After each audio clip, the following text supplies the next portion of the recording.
Good afternoon everyone and welcome back to our channel Smart Guidance. WBCS 2024 prelims পরীক্ষা হয়ে গেছে। কেমন প্রশ্নপত্র এসছে, কতটা সোজা, কতটা কঠিন এবং কাট অফ কত যেতে পারে, এটা নিয়ে এই ভিডিওতে আমরা আলোচনা করব। প্রথমেই বলি, প্রশ্নপত্রটা দেখে আমার যেটা মনে হয়েছে, WBCS 2023-এর প্রশ্নপত্র যেমন হয়েছিল সেই প্যাটার্নটাকেই ফলো করে কোয়েশ্চেন কিন্তু যথেষ্ট স্ট্যান্ডার্ড লেভেলের হয়েছে। অর্থাৎ প্রথমেই বলে দিচ্ছি, কাট অফ খুব হাই যাবে না। থ্রু আউট দ্য কোয়েশ্চেন পেপারটা দেখার পরে আমার মনে হলো ইংলিশে যেমন গ্রামাটিক্যাল পোর্শন অপেক্ষাকৃত কম এসছে, ভোকাব পোর্শনের উপর কিন্তু জোর দেওয়া হয়েছে। ইডিয়াম, ফ্রেজ, এখান থেকে প্রচুর প্রশ্ন এসছে। আবার আমি যদি হিস্ট্রির ফ্ল্যাট প্রশ্ন দেখি, সেই ফ্ল্যাট প্রশ্নের সংখ্যা কিন্তু এই বছর একটু কম আছে। হিস্ট্রিতে যারা একটু ডিপলি পড়েনি তাদের পক্ষে কিন্তু আনসার দেওয়া মুশকিল হয়ে যাবে। যেমন একটা উদাহরণ দিই, কংগ্রেস ডেমোক্রেটিক পার্টি কে প্রতিষ্ঠা করেছে, এটা যদি সিআর দাসের সাথে মতিলাল নেহরু স্বরাজপাতি প্রতিষ্ঠা, তারপরে সিআর দাসের মৃত্যুর পর মতিলাল নেহরুর বেরিয়ে গিয়ে আলাদা করা, এই সমস্ত জিনিসগুলো যদি ক্লিয়ারলি কারো জানা না থাকে তাহলে কিন্তু আনসার দেওয়া যাবে না। কারেন্ট অ্যাফেয়ার্সে আসি। কারেন্ট অ্যাফেয়ার্সে কিন্তু কোনো একদম ইজি প্রশ্ন সেই অর্থে আসেনি, এবং একটু পুরোনো কারেন্ট অ্যাফেয়ার্স কিন্তু দেওয়া হয়েছে।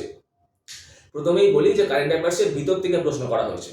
অর্থাৎ শুধুমাত্র পরীক্ষার আগে কয়েক মাসের ফ্ল্যাট কারেন্ট অ্যাফেয়ার্স যদি আমি পড়ে যাই, এই অ্যাওয়ার্ডটা কে পেয়েছে, অমুক সংস্থার চেয়ারম্যান হিসেবে কে অ্যাপয়েন্ট হয়েছে, তাহলে কিন্তু আর কারেন্ট অ্যাফেয়ার্সের উত্তর করা মুশকিল হয়ে যাচ্ছে। ধারাবাহিকভাবে নিউজ পেপার পড়তে হবে, আশপাশে যা ঘটছে তার উপর সেগুলো সম্পর্কে ওয়াকিবহাল থাকতে হবে, তবেই কিন্তু অ্যাট দ্য এন্ড পরীক্ষার হলে গিয়ে আমি কিন্তু আনসার করতে পারবো। গুটিগত কারেন্ট অ্যাফেয়ার মুখস্থ করে পরীক্ষার হলে গিয়ে কারেন্ট অ্যাফেয়ার্স করার দিন বোধহয় শেষ।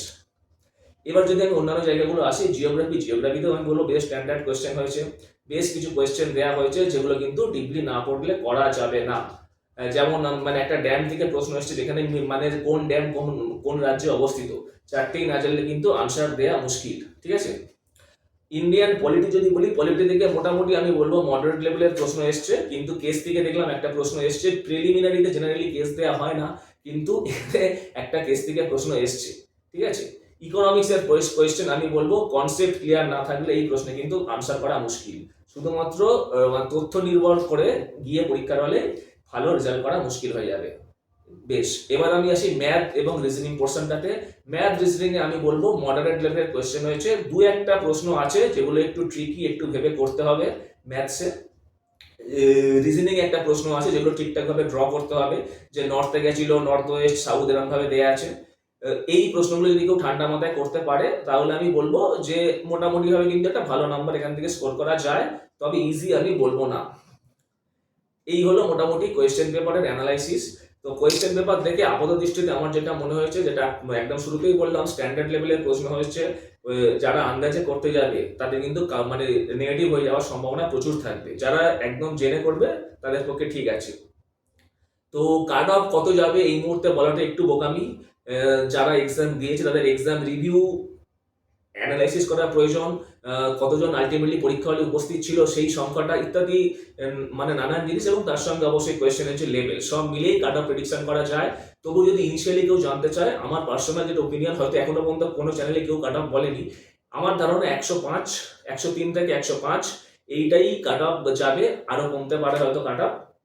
কিন্তু একটা জিনিস আমি দেখছি বিগত কয়েক বছর ধরেই, যে প্রত্যেকে এত ভালো প্রিপারেশন নিচ্ছে, যে কারণে কোয়েশ্চেনের লেভেল কঠিন হলেও কাট অফ কিন্তু সেই লেভেলে কম হয় না। 2023-এর যদি আমি দেখি মেন্সের যখন রেজাল্ট বেরোলো, তাহলে দেখলাম যে আমি কিন্তু গ্রুপ সির ক্ষেত্রে বিশেষ করে দেখলাম কাট অফ বিশাল হাই চলে গিয়েছে। এমসিকিউ পেপারগুলোতে সবাই কিন্তু ভালো মার্কস পাচ্ছে। তো সেই হিসাবে আমি যদি দেখি যে কাট অফ কিন্তু কোয়েশ্চেনের স্ট্যান্ডার্ডের তুলনায় যতটা কম হওয়া উচিত ততটা হবে না। অনেকেই ভালো প্রিপারেশন নিয়ে পরীক্ষা দিয়েছে, তবু বলছি মোটামুটি 103 থেকে 105 এই রেঞ্জে জেনারেলের জন্য কাট অফ যেতে পারে। ঠিক আছে। আরো ডিটেলস যদি যখন তথ্য আমাদের কাছে আসবে আমরা এই ব্যাপারে জানাবো। ঠিক আছে। WBCS 2024 প্রিলিমস পরীক্ষায় যারা বসেছে সবার জন্য আমাদের স্মার্ট গাইডেন্সের পক্ষ থেকে শুভেচ্ছা রইল। আশা করি তোমরা সফল হবে। ধন্যবাদ।